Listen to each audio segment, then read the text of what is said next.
Do you speak the same language as the people you're trying to communicate with? And I'm not talking about English or French or German or whatever it is. I'm just talking about, do you talk in the same terms? According to a guy called Chapman, there are 5 love languages, and here they are.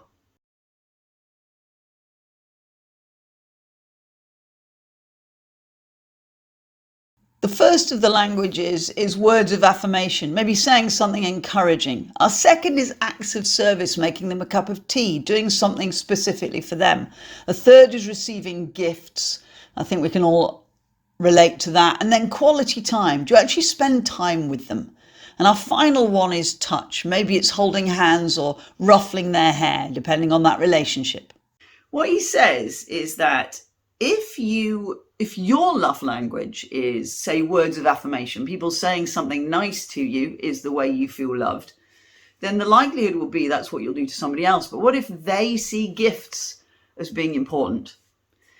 I'm reminded very much of an episode of Friends when Rachel had an argument with Ross sometime, and he said, "You don't care about the gifts I give you." And she turned around and said, "Well, no, I care about not the gifts you spend money on, but actually I've saved this ticket from a date we had, and I've saved various bits and pieces." And she's got left looking really, really embarrassed because she obviously saw something different in the gifts that he gave to her. Now, I want us to think about this not as a love language. I like to think of this as, do you speak to members of your team in the same language? Have you taken time to get to know them and understand what's important to them?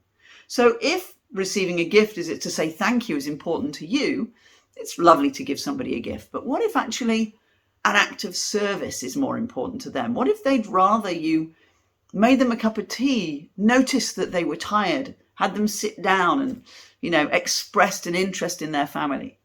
The whole point is, if we want to build better relationships with people, we have to understand that everybody's different.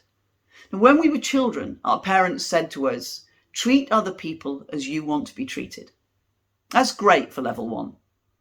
But I think we should raise the bar. We're adults now. I think we should treat other people as they want to be treated. And that means we have to listen to the way they talk and speak their language.